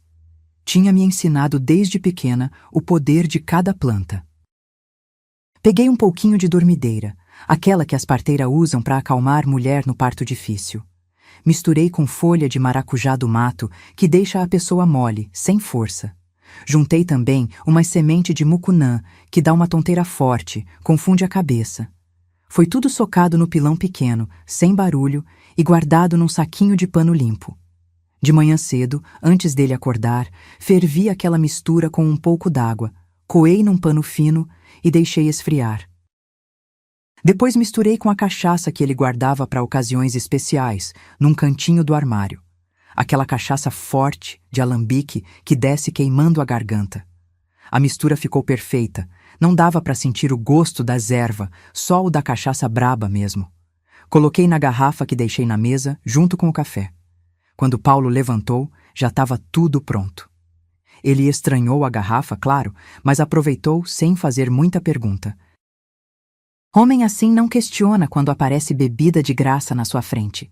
Vi ele tomando gole atrás de gole, o Adam subindo e descendo na garganta, os olhos já começando a ficar embaçado. A erva é rápida quando misturada com álcool. Em menos de meia hora, ele já estava cambaleando, a língua enrolada, as pernas bambas. Foi quando olhei pela janela e fingi surpresa. Eita, será que choveu essa noite? O céu tá tão estranho. Ele tentou olhar para fora, mas os olhos já não focavam direito. Que chuva, mulher! Não choveu nada. Choveu sim. Eu ouvi o barulhinho no telhado. Foi fraquinho, mas foi. Insisti, olhando de soslaio para minha mãe, que captou o sinal e concordou. Ouvi também, minha filha, uma chuvinha miúda, daquelas que às vezes enchem os poços sem a gente perceber. A ideia da água mexeu com Paulo, como eu sabia que ia mexer. Estávamos no auge da seca, cada gota valia ouro. A possibilidade de ter água no nosso próprio quintal, sem precisar andar quilômetros, era tentadora demais para ignorar, mesmo no estado que ele estava. Vou lá ver, ele disse, tentando se firmar nas pernas. Me dê aquela corda. Peguei a corda e a escada de madeira que ficavam penduradas num gancho perto da porta dos fundos. Caminhamos até o poço, ele na frente, tropeçando, eu atrás, segurando a respiração. O poço ficava a uns 20 metros da casa, perto do curral velho. A boca era redonda, de pedra empilhada, com uns 2 metros de diâmetro. Uma tampa de madeira cobria metade, para evitar acidente. O fundo, que eu já tinha verificado na véspera, estava seco como osso. Paulo se debruçou na beirada, tentando enxergar o fundo. Mas o poço era fundo demais e escuro demais para ver qualquer coisa dali de cima, especialmente com os olhos já embaçados pela bebida e pelas ervas. Preciso descer para ver direito, ele resmungou, pegando a escada de madeira. Foi nesse momento que senti meu coração acelerar. Era agora, a hora da verdade, a hora da vingança. Eu poderia ter desistido, poderia ter voltado atrás, dito que não precisava verificar o poço. Mas lembrei da minha mãe escondida debaixo da cama, do sangue no ombro dela, das marcas de dedo nos braços, do terror nos olhos sem luz, e soube que não tinha volta. Deixa que eu ajudo a colocar a escada, falei, com uma calma que nem sei de onde tirei. Ajudei a posicionar a escada no poço, apoiando-a contra a parede de pedra. Não era uma escada de verdade, mas uns paus amarrados com corda, suficiente para descer e subir com cuidado. Enquanto Paulo se preparava para descer, completamente tonto das ervas e da cachaça, dei um passo atrás. Ele começou a descer, um pé depois do outro, devagar, segurando na borda do poço. O que aconteceu depois, até hoje não sei dizer com certeza se foi acidente ou se foi minha mão que empurrou. Talvez os dois. Sei que num momento ele estava descendo e no outro a escada escorregou, ou foi puxada. Ficou o dito pelo não dito, e ele caiu de costas para o fundo do poço com um grito abafado. O som do corpo batendo no chão seco foi como um saco de mandioca caindo de altura. Um baque surdo, seguido de um gemido de dor. Me aproximei da borda e olhei para baixo. Paulo estava estirado no fundo, se contorcendo, tentando entender o que tinha acontecido. A escada tinha caído longe dele, inútil sem alguém em cima para segurar. "Valquiria!" ele gritou, assim que recuperou o fôlego. "Me ajuda aqui! A escada caiu!" Não respondi. Apenas fiquei olhando, deixando a realidade da situação se abater sobre ele aos poucos. Ele tentou se levantar, cambaleou, caiu de novo. As ervas ainda faziam efeito, deixando ele mais confuso. Tentou alcançar a escada, mas não conseguiu. O poço tinha uns 2 metros de diâmetro e a escada tinha caído do lado oposto. "Valquiria, tá me ouvindo? Joga a corda!" ele berrou, a voz já tomando um tom de desespero. Só então falei, com uma voz que não parecia a minha de tão calma, tão fria. "Tô ouvindo, Paulo, tô ouvindo muito bem. Então me ajuda, mulher, joga a corda." "Não vou jogar corda nenhuma." Fiz uma pausa vendo a confusão no rosto dele lá embaixo.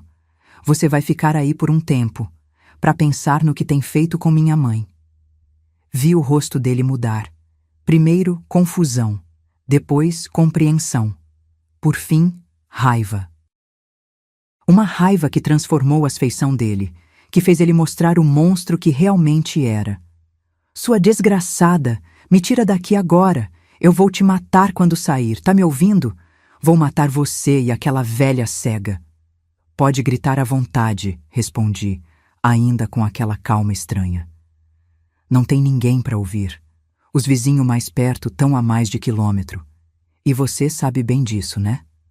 Por isso mesmo que achava que podia fazer o que queria dentro da nossa casa." Ele continuou gritando, xingando, ameaçando. Eu apenas me virei e voltei para casa, onde minha mãe esperava, tensa, sentada na beira da cama. "Tá feito", falei, segurando as mãos dela. "E agora?" ela perguntou, a voz trêmula. "Agora a gente espera. Ele vai ter 3 dias para pensar no que fez. 3 dias com o sol e a sede de companhia. O mesmo sol que a gente enfrenta todo dia buscando água. A mesma sede que ele nunca ligou se a gente estava passando ou não." Foi assim que começou o julgamento de Paulo. Não num tribunal, com juiz e advogado, mas num poço seco, com o sol como juiz e a sede como carrasco. No primeiro dia, ele alternava entre gritar ameaças e implorar que eu o tirasse dali. A voz ecoava do fundo do poço, ora furiosa, ora desesperada. "Quando eu sair daqui, você vai ver só. Vou te ensinar a respeitar seu marido." E minutos depois: "Por favor, Valquíria, me tira daqui. Prometo que nunca mais encosto um dedo na sua mãe. Juro por Deus." Eu ia até a borda do poço algumas vezes durante o dia. Levava um cantil pequeno com água e um pedaço de rapadura. Amarrava numa corda e descia até ele. Nunca o suficiente para matar a fome ou a sede. Só o suficiente para manter vivo e sofrendo. Isso não é água que preste, mulher. Tá com gosto de terra, ele reclamou quando mandei o primeiro cantil. É a mesma água que você dava para minha mãe beber, respondi. A água suja que sobrava depois que você e eu já tínhamos bebido a limpa. Na primeira noite, o frio do interior desceu impiedoso. O mesmo lugar que queima como brasa durante o dia, congela à noite quando o sol se põe. Lá embaixo, no poço, sem cobertor, sem fogo, Paulo tremia. Eu podia ouvir os dentes batendo quando me aproximava da borda com uma lamparina. Tá frio aqui embaixo, Valquiria. Me joga pelo menos um cobertor, ele pediu, a voz já menos arrogante. Minha mãe também sentia frio quando você deixava ela nua depois dos seus abusos. Ela também tremia, também batia os dentes. Só que a diferença é que ela não podia fazer nada, porque além de ser cega, tinha medo de contar para mim e você fazer mal a nós duas. O segundo dia foi quando o verdadeiro castigo começou. O sol inclemente começou a castigar o fundo do poço por volta das 10 da manhã. Os raios entravam em ângulo, iluminando direto onde Paulo estava. Não tinha sombra, não tinha escape. Era como estar dentro de um forno de barro. Lá pelas 11, os gritos começaram. Água! Pelo amor de Deus, água! Tô queimando aqui embaixo! Desci um pouquinho de água, menos que no dia anterior. Ele agarrou o cantil com desespero, bebeu tudo de um gole só, implorando por mais. A sede é terrível, não é? Perguntei, olhando do alto do poço. Pior que a fome, pior que a dor. A boca seca, a língua incha, parece que tem areia na garganta. Os olhos ardem, a cabeça dói. Logo começa a visão embaçada, as alucinação. Você começa a ver água onde não tem, começa a ouvir barulho de cachoeira. Como você sabe disso tudo? Ele perguntou, a voz rouca. Porque já passei sede muitas vezes, Paulo. Quando você me mandava buscar água longe, no sol quente, e eu não podia beber quase nada no caminho para não desperdiçar. Quando você bebia a água limpa e deixava a suja para mim e para minha mãe. A diferença é que a minha sede nunca foi escolha minha. A sua, agora, é consequência do que você fez. À tarde, quando o sol estava a pino, a temperatura no fundo do poço devia chegar a uns 50 graus. O suor escorria pelo rosto de Paulo, ensopava a roupa. A pele começava a ficar vermelha, depois a descascar. Ele se encolhia num canto, tentando encontrar uma sombra que não existia. Gritava por água, por misericórdia. Eu apenas observava, sentada na beirada do poço, às vezes jogando um pouquinho de água, só para prolongar o sofrimento. Foi no final desse segundo dia que as confissões começaram. Quebrado pelo sol, pela sede, pelo desespero, Paulo começou a falar. Não mais ameaças, não mais negações. A verdade nua e crua. Eu fiz, tá certo? Eu fiz o que você tá dizendo. Abusei da velha. Mas não foi tão grave assim. Ela nem resistia mais no final. Até parecia gostar às vezes.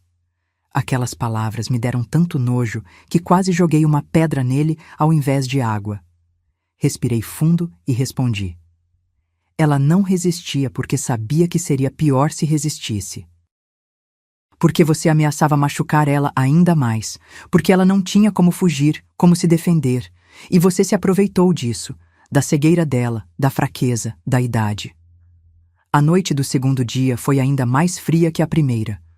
O corpo dele, já castigado pelo sol durante o dia, agora tremia descontroladamente com o frio cortante. A voz já não tinha força para gritar, era só um sussurro rouco pedindo ajuda. Água, cobertor. Minha mãe, ouvindo os gemidos abafados vindos do poço, segurou minha mão com força. Não tá ficando pesado demais, minha filha? Não é melhor tirar ele de lá antes que morra? Ainda não, mãe. Ele ainda não sofreu nem 1/10 do que a senhora sofreu. E ele não vai morrer. Pelo menos não ainda. Quero que ele sinta cada segundo do que fez a senhora passar. Mas eu tenho medo que isso endureça seu coração, minha filha. A vingança é que nem tomar veneno e esperar que o outro morra. Abracei minha mãe, sentindo as lágrimas nos olhos. Meu coração já tá duro, mãe. Ficou duro no momento que vi ele machucando a senhora. O que tô fazendo não é só vingança, é justiça, é o que ele merece. O terceiro dia amanheceu com Paulo delirando no fundo do poço. A pele queimada pelo sol, os lábios rachados pela sede, o corpo fraco pela fome. Quando me aproximei da borda, ele já não me xingava nem ameaçava. Apenas implorava, com uma voz que mal saía. Água. Por favor, água. Desce o cantil, menos água que nos dias anteriores. Apenas um gole, o suficiente para manter a consciência, para sentir o sofrimento. Sabe por que você tá aí, Paulo? Sei, foi pelo que fiz com sua mãe. A voz dele era quase um sussurro. E você acha que merece sair daí? Mereço, já sofri demais. Aprendi a lição. Aprendeu mesmo? Ou tá dizendo isso só para eu te tirar daí? Juro por Deus, nunca mais faço mal a ninguém. Me perdoa, Valquíria. Me deixa sair. Fiquei em silêncio por um tempo, apenas observando ele lá embaixo. O homem forte, valente, que metia medo, agora reduzido a um ser patético, implorando por misericórdia. Parte de mim queria deixar ele ali até o fim, até a última gota de vida se esvair. Mas outra parte, talvez a parte que minha mãe temia que eu perdesse, sabia que não podia ir tão longe. Vou te dar uma chance, falei finalmente. Uma única chance. Se você confessar tudo para minha mãe, na frente dela, ajoelhado, pedindo perdão de verdade, eu te tiro daí. Confesso tudo. Só me tira daqui. Não é para mim que você tem que confessar, é para ela. Vou te tirar daqui, mas se você tentar qualquer coisa contra mim ou contra ela, juro por Deus que te jogo de volta e dessa vez não te tiro nunca mais. Busquei a corda reserva que tinha escondido e joguei para o fundo do poço. Ele mal tinha força para segurar, quanto mais para subir. Tive que ajudar, puxando com toda a força que tinha. Quando finalmente conseguiu sair, caiu no chão ao lado do poço, ofegante, fraco demais até para se levantar. A pele estava em carne viva em vários lugares, os lábios tão rachados que sangravam, os olhos afundados nas órbitas, delirantes. Água! Ele implorou. Só depois de falar com minha mãe. Arrastei ele até a casa, praticamente carregando nas costas. Minha mãe estava sentada na sala, esperando. Quando ouviu os passos arrastados, virou o rosto na nossa direção. Ele tá aqui, mãe. Vai falar com a senhora agora. Joguei Paulo no chão na frente dela. Ele caiu de joelho, exatamente como eu queria. Fala, ordenei. Fala tudo o que você fez e diz que se arrepende, se for verdade. Com voz trêmula, quebrada por 3 dias de sol e sede, Paulo começou a confessar. Contou tudo, cada abuso, cada ameaça, cada momento de terror que tinha feito minha mãe passar. Como aproveitava quando eu saía para buscar água, como a ameaçava, como a machucava quando ela tentava resistir, como ria da cegueira dela, da incapacidade de se defender, como sentia prazer no medo que causava. À medida que falava, minha mãe foi mudando. A postura encurvada pelo medo foi se endireitando. O rosto marcado pelo sofrimento foi ganhando uma força que eu não via há muito tempo. Quando ele terminou, implorando perdão, ela se levantou da cadeira, coisa que raramente fazia sozinha nos últimos tempos. Ficou ereta, alta, imponente, apesar da idade e da fragilidade. Então, num gesto que me surpreendeu, ela se abaixou até ficar com o rosto na altura do dele. Aqueles olhos brancos, sem luz, pareciam enxergar direto na alma de Paulo, atravessando a carne, o osso, alcançando o lugar onde morava a maldade dele. Eu te perdoo, ela disse, com uma voz forte que não parecia a dela. Te perdoo porque preciso me livrar do peso do ódio, mas também te amaldiçoo. Um arrepio percorreu minha espinha. Nunca tinha ouvido minha mãe amaldiçoar ninguém. Ela, que sempre foi temente a Deus, que rezava o terço toda noite, que acreditava na salvação de todas as almas. Te amaldiçoo com a sede eterna. Ela continuou, a voz agora baixa, cortante como a faca de sisal. Que nunca mais encontre água que mate tua sede. Que teus sonhos sejam de rios que secam quando tenta beber. Que teu corpo sinta o calor do sol mesmo nos dias nublados. Que a lembrança desses 3 dias no poço te persiga pelo resto da vida. E quando morrer, que tua alma vagueie pelo interior mais seco, sem nunca encontrar abrigo nem alívio. As palavras dela caíram como pedra sobre Paulo. Ele tremeu, soluçou, se encolheu todo. Talvez pelo estado já delirante em que se encontrava, talvez pela força das palavras dela, a maldição pareceu entrar na pele dele como fogo, consumindo o pouco que restava de sanidade. Cumpri minha promessa. Dei água a ele, comida, cuidei das queimaduras com as ervas que minha mãe me ensinou. Não por compaixão, mas porque tinha dado minha palavra. Ele bebeu, comeu, se deixou tratar, tudo em silêncio absoluto. Os olhos vidrados, perdidos no vazio, como se uma parte dele tivesse ficado no fundo daquele poço. Fisicamente, Paulo estava destruído. A pele queimada pelo sol, em carne viva em vários lugares, especialmente no rosto e nos braços. Tinha perdido muito peso nesses 3 dias, as costelas aparecendo sob a pele. O cabelo, antes escuro, ganhou fios brancos da noite para o dia. Mas o pior era o estado mental. Ele tremia sem parar, mesmo quando não fazia frio. Pulava de susto com qualquer barulho. Olhava sempre por cima do ombro, como se alguém estivesse seguindo, e tinha uma sede constante, insaciável. Bebia água sem parar, mas sempre dizia que a garganta continuava seca, que a língua parecia feita de algodão. A maldição da minha mãe parecia estar funcionando, devorando ele por dentro como fogo devora palha seca. Nas semanas seguintes, criamos uma história para explicar o estado dele.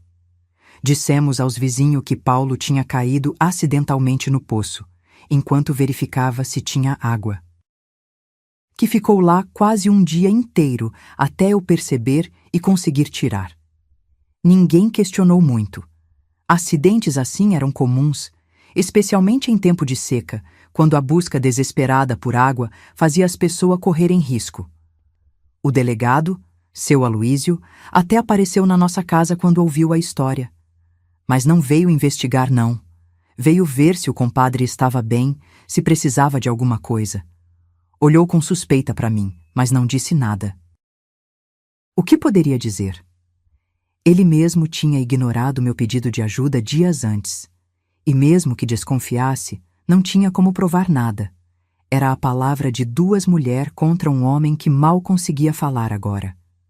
Passei 3 dias olhando para o fundo daquele poço, vendo o homem que eu chamava de marido sofrer com o mesmo sol que castiga a gente no interior.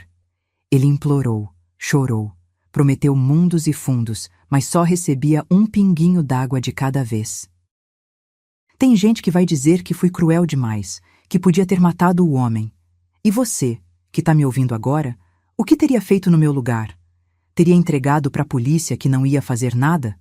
Teria ido embora e deixado minha mãe cega à mercê dele? Ou teria feito como eu, dado a ele o castigo do sol e da sede? Me conta aqui embaixo o que você faria. Depois daqueles 3 dias, Paulo nunca mais foi o mesmo homem. A experiência no poço, o castigo do sol e da sede, a maldição da minha mãe, tudo isso junto quebrou alguma coisa dentro dele. Ele vagava pela casa como um fantasma, falando sozinho, tendo pesadelo que o faziam acordar gritando, bebendo água compulsivamente. Não tentou mais encostar um dedo na minha mãe. Na verdade, evitava até ficar no mesmo cômodo que ela, como se tivesse pavor da presença dela. À noite, quando achava que ninguém estava ouvindo, ele chorava baixinho, chamando por nomes que não conhecíamos, pedindo perdão a pessoas que não estavam ali. Em seus delírios, falava de uma mulher da sede, uma figura espectral que o perseguia, que aparecia no sonho, que sugava toda a água do corpo dele. Ela tá aqui, ele sussurrava no escuro. Tá me olhando com aqueles olhos sem luz, tá secando minha garganta só de olhar para mim. Continuamos vivendo na mesma casa, sob o mesmo teto. Eu, minha mãe e o que restou de Paulo. Não por amor ou perdão, mas por necessidade. Era tempo de seca, não tínhamos para onde ir. E ele, no estado que ficou, não representava mais ameaça. Estava quebrado, acabado. A justiça do interior tinha sido feita, implacável como o sol de meio-dia. Nos meses que se seguiram, Paulo virou uma sombra do homem que era antes. Onde antes tinha um caçador forte, agora restava apenas um corpo magro, trêmulo, de olhar assustado. Não conseguia mais caçar. Dizia que os bichos fugiam dele, que sentiam o cheiro da maldição. Não conseguia mais trabalhar direito na roça. O sol, que antes enfrentava o dia inteiro, agora o fazia desmaiar depois de poucas horas. Passou a evitar sair durante o dia, preferindo a proteção da sombra, o frescor da noite. O pior eram os pesadelos. Quase toda noite ele acordava gritando, suando frio, os olhos arregalados de pavor. A mulher da sede, berrava. Ela tá aqui, tá sugando toda a água do meu corpo. Às vezes o pesadelo era tão real que ele pulava da cama e corria para fora de casa, como se estivesse sendo perseguido. De madrugada, eu o encontrava sentado perto do poço, agora coberto com tábua, olhando para o fundo com um misto de terror e fascínio. A mulher da sede, que ele tanto temia, tinha uma descrição sempre igual. Uma figura feminina, de cabelo branco e olho sem luz, que aparecia no sonho dele carregando um cântaro furado. Ela oferecia água a ele, mas quando ele tentava beber, o cântaro não tinha fundo e a água escorria entre os dedos. Ela ri de mim, ele contava tremendo. Ri e diz que a sede vai me acompanhar até depois da morte. Não era difícil perceber que essa mulher da sede era uma versão fantasmagórica da minha mãe, com seus cabelos já branco e olhos sem luz por causa da catarata. A maldição dela tinha criado raízes profundas na mente perturbada de Paulo, crescendo como erva daninha, consumindo o que restava da sanidade dele. Ele passou a se recusar a ficar sozinho, especialmente à noite. Tinha medo do escuro, medo do silêncio, medo da própria sombra. Fazia questão de ter sempre uma moringa d'água por perto, bebendo compulsivamente a cada poucos minutos, mas sempre reclamando que a garganta continuava seca. É como se eu tivesse comido terra, dizia. Como se tivesse bebido sal. Não importa quanta água eu tome, a sede não passa. Minha mãe observava tudo em silêncio, com aqueles olhos que não viam o mundo físico, mas pareciam enxergar além.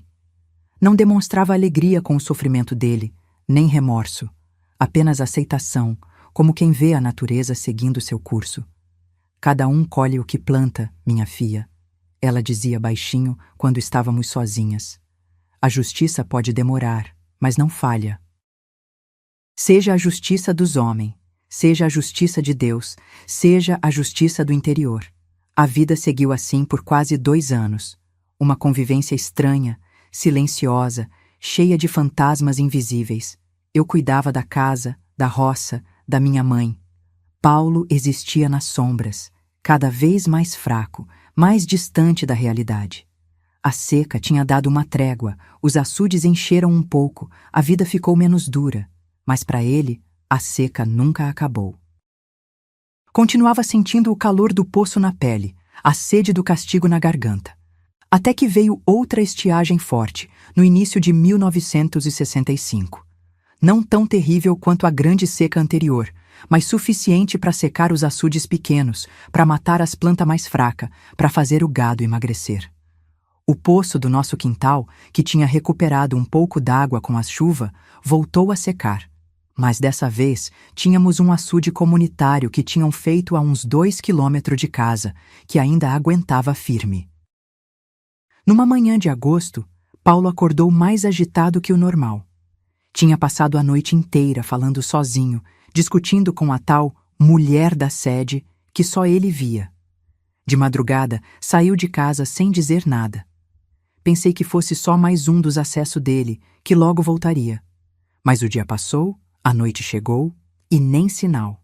No dia seguinte, alguns vizinhos se juntaram para procurar.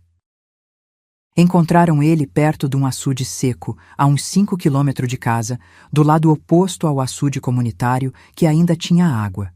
Estava estirado de bruços, os braços esticados como se estivesse tentando alcançar a poça de lama que restava no meio do açude. Morto, ressecado pelo sol, a boca aberta numa última tentativa desesperada de matar a sede que o perseguia desde o castigo no poço. O mais estranho foi que, ao redor do corpo, a areia estava toda remexida, como se ele tivesse cavado com as próprias mãos, procurando água embaixo da terra. As unhas quebradas, os dedos em carne viva confirmavam isso. Tinha morrido tentando encontrar até a última gota, mesmo tendo um açude com água limpa muito mais perto de casa. Quando me contaram, não senti nem alegria nem tristeza. Apenas uma espécie de conclusão, como quando se termina de ler um livro que já se sabia o final. A maldição da minha mãe tinha se cumprido até o fim. Ele morreu de sede, o corpo encontrado num açude seco, a alma provavelmente ainda vagando pelo interior, procurando água que nunca encontraria. Enterramos ele no pequeno cemitério da comunidade, sem muita cerimônia. O padre de Pindamonhangaba veio, disse as palavras, jogou água benta, água que mesmo na morte, Paulo não pôde beber. Poucas pessoas compareceram.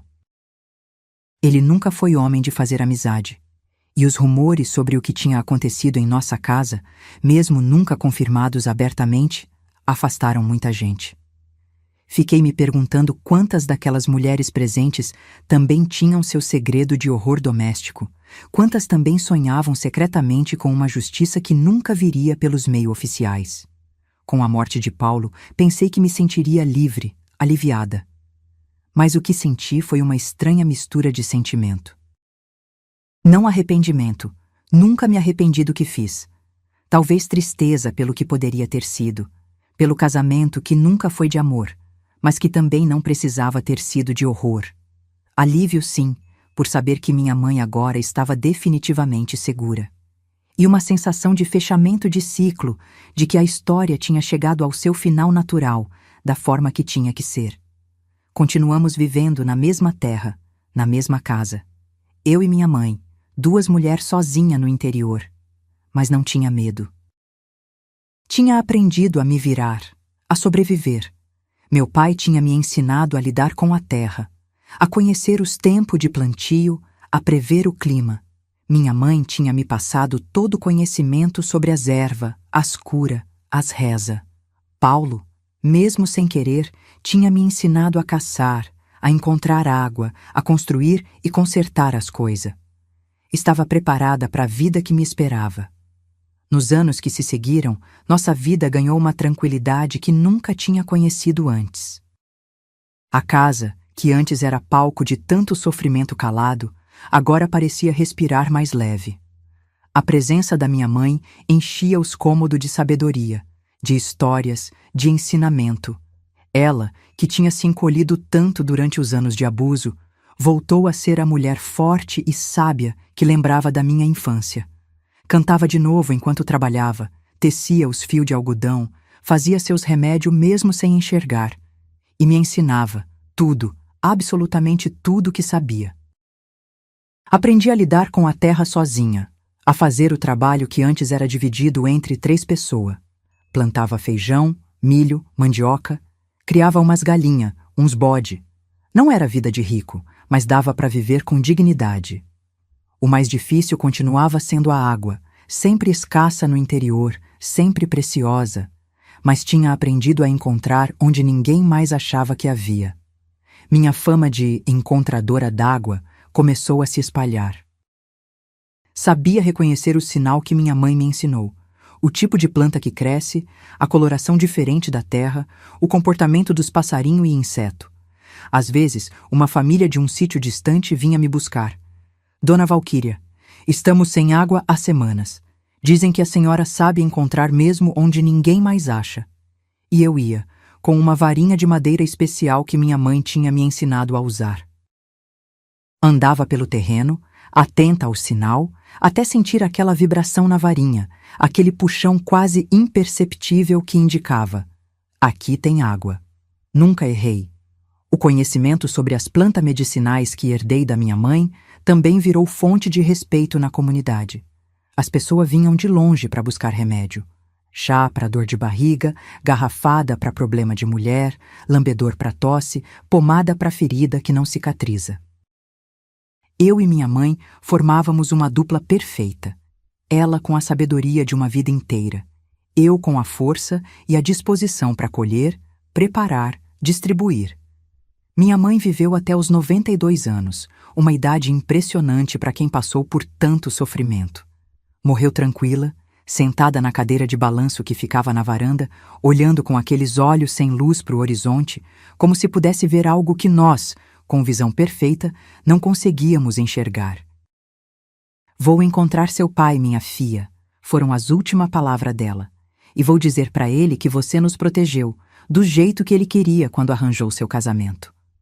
Depois que ela se foi, continuei na mesma casa, na mesma terra. O poço, que tinha sido palco da minha vingança, cobri com uma laje de pedra e cimento.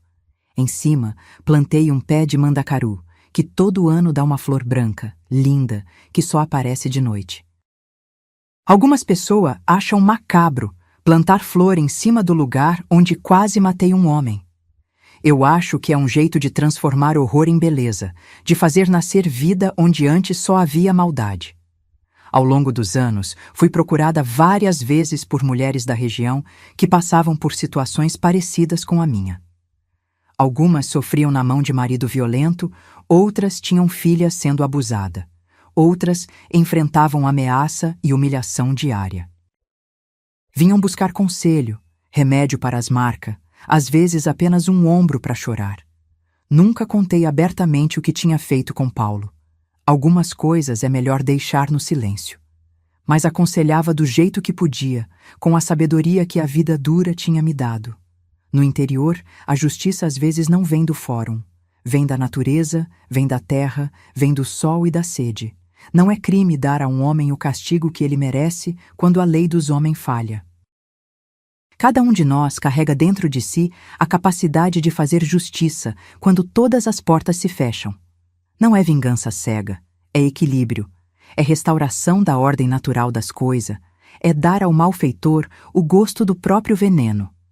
Tem gente que acha que fui cruel, que poderia ter resolvido de outra forma, que poderia ter fugido com minha mãe, ou tentado denunciar em outro lugar, ou simplesmente aceitado a situação como cruz que Deus mandou carregar, como diziam as mulheres mais velhas naquela época. Mas essas pessoas nunca tiveram que proteger alguém que não podia se proteger sozinho. Nunca tiveram que olhar nos olhos, mesmo que sejam olhos sem luz, de alguém que confia em você para mantê-la segura e perceber que você falhou. Nunca tiveram que escolher entre ser vítima silenciosa ou fazer algo que vai contra tudo que lhe ensinaram sobre ser uma mulher de bem. Hoje, as coisas são diferentes, eu sei. Tem delegacia da mulher, tem conselho tutelar, tem Lei Maria da Penha, tem Disque Denúncia. Tem mais proteção, mais voz para as mulheres, mais chance de ser ouvida, mas ainda falta muito.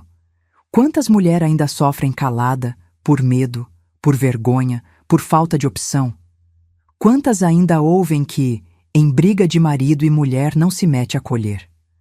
Quantas ainda são desacreditadas quando denunciam, especialmente se o agressor tem poder, dinheiro, respeito na comunidade? A verdade é que a justiça dos homens ainda falha demais quando se trata de proteger mulheres e criança. Ainda tem muito delegado como seu Aloísio por aí que prefere acreditar no compadre do que na mulher machucada na sua frente. Ainda tem muito padre, pastor, líder religioso que aconselha a mulher a ter paciência, a orar mais, a ser mais submissa para evitar a violência. Ainda tem muita família que fecha os olhos para o que acontece dentro de casa, que varre a sujeira para debaixo do tapete, que silencia as vítimas em nome da honra e da reputação. Por isso, meu conselho para qualquer mulher que esteja me ouvindo é: confie no seu instinto. Se algo parece errado, provavelmente está. Se você sente que você ou alguém que você ama está em perigo, não ignore esse sentimento. Não espere que a situação melhore sozinha, porque dificilmente vai melhorar. Busque ajuda onde puder. Hoje existem mais opções que no meu tempo. E saiba que proteger quem você ama às vezes exige coragem que você nem sabia que tinha. A coragem não é não ter medo. Eu tive muito medo durante aqueles 3 dias que Paulo passou no poço. Medo que ele conseguisse sair, medo que alguém o encontrasse, medo das consequências, medo do que aconteceria depois. A coragem é fazer o que precisa ser feito mesmo com medo, mesmo tremendo por dentro, mesmo sabendo que pode dar errado, que pode custar caro. A coragem é olhar para o horror de frente e dizer: você não vai passar daqui, você não vai tocar em quem eu amo.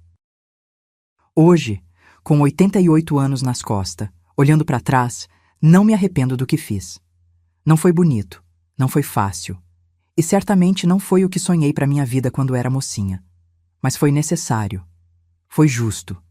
Foi o que permitiu que minha mãe vivesse seus últimos anos em paz, sem medo. Foi o que me permitiu continuar vivendo nesta terra, nesta casa, com dignidade. Foi o que transformou uma mulher submissa, criada para obedecer, numa mulher que aprendeu a confiar na própria força, no próprio julgamento, na própria capacidade de sobreviver contra todas as expectativas. O interior me ensinou muita coisa: a ler as nuvens, a encontrar água escondida, a curar com as plantas, a prever tempestade pelo comportamento dos bichos. Mas o ensinamento mais importante foi esse: a gente sempre tem escolha, mesmo quando parece que não tem nenhuma. Sempre existe um caminho, mesmo que seja estreito, cheio de espinho, assustador. E às vezes, esse caminho exige que a gente faça coisas que nunca imaginou ser capaz de fazer. Eu sou Valquiria Cardoso de Alencar, e essa foi a história da minha vida.